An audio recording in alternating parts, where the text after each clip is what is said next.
ये दिल्ली की तस्वीर है। राइट साइड वाली तस्वीर सितंबर की है एंड लेफ्ट साइड वाली अक्टूबर की। डिफरेंस दिख रहा है ना। सितंबर में एयर की क्वालिटी इतनी अच्छी है, सब कुछ साफ साफ दिख रहा है, लेकिन अक्टूबर में यही पोल्यूशन ड्रास्टिकली इंक्रीज हो जाता है। लेकिन ऐसा क्यों होता है, चलिए पता करते हैं।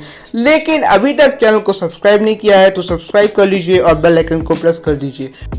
गर्मी का सीजन जब शुरू होता है तब टेम्परेचर बहुत ही ज़्यादा होता है, इसीलिए डस्ट पार्टिकल्स गर्म हवा के साथ ऊपर चले जाते हैं। लेकिन विंटर में टेम्परेचर कम होता है, इसीलिए जो डस्ट होता है ऊपर जा ही नहीं पाता है और ये डस्ट बनाता है फॉग, जिसकी वजह से सब धुंधला दिखने लगता है। इस पोल्यूशन को डेंजरस लेवल पर पहुंचाने के लिए दो लोग जिम्मेदार हैं, एक पंजाब हरियाणा के किसान और दूसरे दिल्ली के व्हीकल्स। कैसे होता है आइए जानते हैं। हर साल पंजाब हरियाणा के किसान जलाते हैं पराली। हर साल पंजाब और हरियाणा के किसान गेहूं की फसल उगाते हैं और नवंबर तक उसे काट कर बिकने के लिए तैयार कर दिया जाता है। लेकिन उसमें सिर्फ फसल कटती है, उसके नीचे वाला हिस्सा बच जाता है, उसे पराली कहते हैं और इसी को जला दिया जाता है, जिससे पोल्यूशन इंक्रीज हो जाता है। एंड जो दिल्ली के लोगों की व्हीकल्स हैं उससे जो डस्ट पोल्यूशन होता है उस स्मॉग की वजह से एटमॉस्फेयर में लॉक हो जाता है, जिसकी वजह से एयर क्वालिटी इंडेक्स खराब हो जाता है। आईआईटी कानपुर ने अपनी एक स्टडी के हिसाब से बताया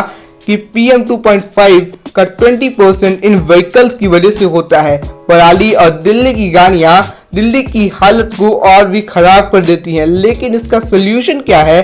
पराली, जिसकी वजह से इतना सारा पोल्यूशन होता है, उसे दवाई और कुछ मशीनों से डिकम्पोज किया जा सकता है। लेकिन इसकी जो मशीनें होती हैं काफ़ी महंगी आती हैं और जो किसान होते हैं, जो छोटे किसान होते हैं और बड़े किसान होते हैं, उसमें पैसा खर्चा करना नहीं चाहते हैं और इतनी महंगी होती है कि खर्चा कर ही नहीं पाते हैं। और इसीलिए यहाँ पे गवर्नमेंट अभी आगे आई है। गवर्नमेंट ने उनको कुछ सामान दिए हुए हैं, कुछ चीज़ें अभी वो प्रोवाइड करा रहे हैं, जिससे उनको ज़्यादा से ज़्यादा फ़ायदा पहुँचे और उनको डिकम्पोज कर सकें और ज़्यादा से ज़्यादा पोल्यूशन ना हो।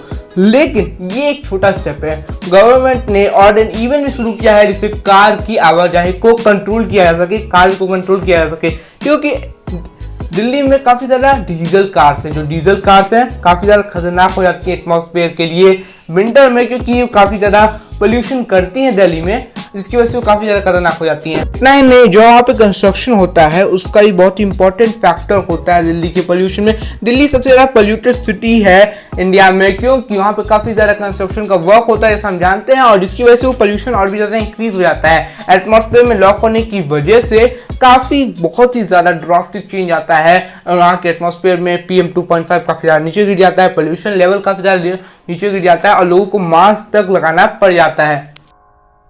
दिल्ली की पोल्यूशन को कंट्रोल करने के लिए दिल्ली की गवर्नमेंट ने बहुत ही अच्छा स्टेप उठाया था ऑड एंड इवन का। ऑड एंड इवन की वजह से काफ़ी ज़्यादा पोल्यूशन दिल्ली का कम हुआ था और इसको लोगों ने वाइडली एक्सेप्ट भी किया था और ये काफ़ी अच्छा सोल्यूशन है।